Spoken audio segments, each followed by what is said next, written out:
Hi guys, so for today's vlog, so ayan, on the way kami sa Granbury Park. Syempre kasama natin si Ate Sky, ayun nasa likod at ready na siyang mamasyal. So ayan, malapit na tayo sa Granbury Park. So kung hindi nyo alam guys, yung Granbury Park, bali isa to sa mga outlet mall dito sa Japan. Actually, malapit lang din ito sa bahay namin. Actually, part na ata din to ng Yokohama. So ayan, nakapag-park na tayo. At sundan lang natin si G-Style at si Ate Sky. So ayan, tingnan nyo naman, diba? Ang ganda ng weather at ayan ang Ate Sky. So, kasama din pala natin si Kuya Jiro, pero syempre, ayaw ni Kuya Jirong mag-video. Pero okay lang naman din. So, ayan si Kuya Jiro, oh. So, ayan, tara, pasyal tayo guys. Dahil maganda rin tong outlet mall na to, dahil nga ang dami ding halos talagang mga branded at mga sale. Ayan, at meron silang pa-dinosaur dito. So, hindi ko lang sure guys kung ano tong team nila ngayon dahil nga I think movie ito or something. Ayan, o, diba? Gumagalaw-galaw pa yung T-Rex. So, parang baby T-Rex ito guys. Pero ayun nga, napapaligiran yung T-Rex ng mga nagpapapicture, ng mga adults at mga bata. So, ayan, dahil nga, minsan lang may ganun dito guys. Kaya talagang sinasamantala natin. So, ayan, tara, sundan natin sila dahil nga gusto na naman nilang kumain dito sa restaurant na to. Dahil nga masarap naman talaga, guys. Yun nga lang, inalis nila yung outdoor nila for lunch. So, kailangan talagang mag-antay. I think yung dinner nila ay 5 o'clock, pero yung lunch nila ay indoor lang. Eh, syempre, kasama natin ng Ate Sky, so hindi pwede. So, ayan. So, pakita ko lang sa inyo yung masasarap na pastries nila dito. Ayan. So, ang dami nila guys. At for sure, ang sasarap nito. So, nung time na to, dahil nga marami ding tao, so talagang kailangan makipag-agawan ako dito para makapag-video at para ma-share ko sa inyo kung anong meron dito. Pero yun nga, mababait naman yung mga tao, so okay lang, pinagbibigyan nila ako guys.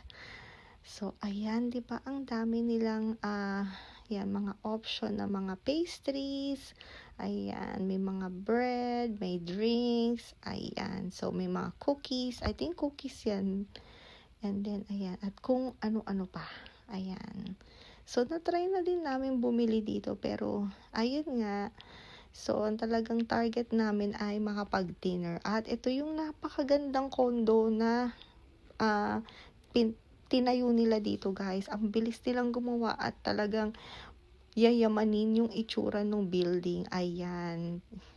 So, yan yung pangalan ng City Bakery. At bumalik tayo dito kay Dinosaur dahil nga tinitingnan ko kung makakakuha ako ng magandang angulo kasama yung dinosaur. Pero bigo tayo kasi nga ang daming tao.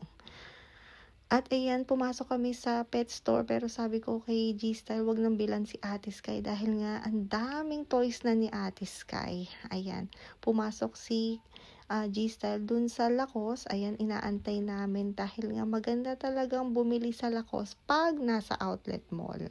Dahil nga ang daming sale.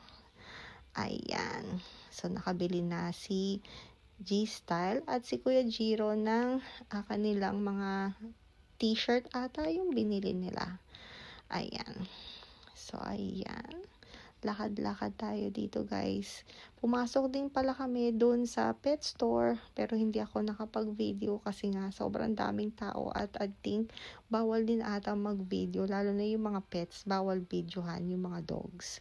At ayan, nakita ko na naman tong flower na napakaganda. At ayan, nandito tayo, guys. Ayan. So, nantay lang natin si G-Style. And then, nag-decide na lang din kami na dito sa KFC kumain. Dahil itong KFC ay buffet. Dito sa Granbury Mall. Ayan. So, ito pa lang yung nakikita akong branch ng KFC na buffet. So, talaga nung first time kong nakita to, talagang na-amaze ako kasi nga never pa akong nakakita ng buffet na KFC. Ayan. So, talagang mananawa kayo guys. So, ayan yung kanilang sa labas. Nantay lang natin dahil nga may pa-number pala. So, ayan, nantay lang namin nung time na to. Tawagin kami. Ayan. So, ayun nga. So, I think kailangan mo ditong maaga pumunta. Pero hindi naman kami nagtagal mag-antay dahil nga tinawag naman kami agad. Parang pangatlo lang kami. So, ayan, pakita ko sa inyo kung anong meron sa kanila ditong sa kanilang buffet. Ayan.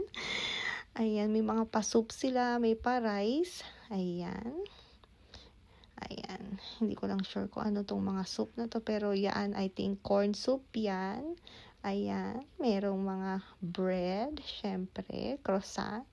At ito yung salad bar nila. So, ayan. Diba? Ayan, may salad. And then, yan, gagawa ka ng salad mo at ito yung mga chicken. So, meron ditong mga parts ng mga chicken and I think ito yung mga mild or spicy nila. Ayan, pero I think ito yung nakuha ko ay yung mild lang. Ayan, pero nasa sa inyo na yan guys kung anong parts ng chicken ang gusto ninyo at kung spicy or mild or regular lang yung lasa. Ayan. So, kukuha din tayo niyan. Pero, syempre, hirap na hirap din ako dahil hawak natin yung camera. Tapos, may paplato. And then, may pangkuha. Ayan. And then, ito yung, ano man tawag dito sa bread nila, guys. And then, lalagyan mo siya ng honey. Ayan, nawala sa isip ko kung anong tawag dito. Pero, ayan, kukuha din tayo. Isa lang. Syempre, kukuha tayo, guys. Yung kaya lang natin ubusin. Kahit na buffet yan, guys. Syempre, nakakahiya din naman, diba? Baka i-charge ka pa ng leftover. At ayaw mo naman mangyari yun sa'yo. Dahil nga, nagbayad ka na nga ng buffet and then i-charge ka pa ng leftover. So, kuha ka lang kung ano yung kaya mong kunin. And then, bumalik-balik ka na lang kung gusto mo pa at kaya pa ng bituka mo. Pero ako nga guys, kasi nga, hindi naman ako malakas kumain. Mukha lang akong malakas kumain guys, pero hindi. At ayan, yung kanilang, kung ano-ano pa. I think ito yung, fried rice nila. Ayan, may french fries. And then yung kanina, yung mashed potato. Ayan. At ayan, tapos na tayong kumain. Bali, hininto ko yung video kasi hininto din nila ako mag-video guys. Bawal naman pala. Eh, syempre, diba guys, hindi ko naman nakita. Actually, nung last time, nakapag-video ko, wala naman silang sinabi. Siguro nahiya sila sa akin, pero this time, hindi na sila nahiya. So, ayun. Pero yun nga, okay lang din naman. Kasi nga, halos tapos na rin naman akong mag-video. Yun nga lang, hindi ko na video na kumakain kami kasi nga, parang nahiya na rin akong ilabas yung camera. So, ayan, uwi na kami. Thank you guys for watching. Bye-bye!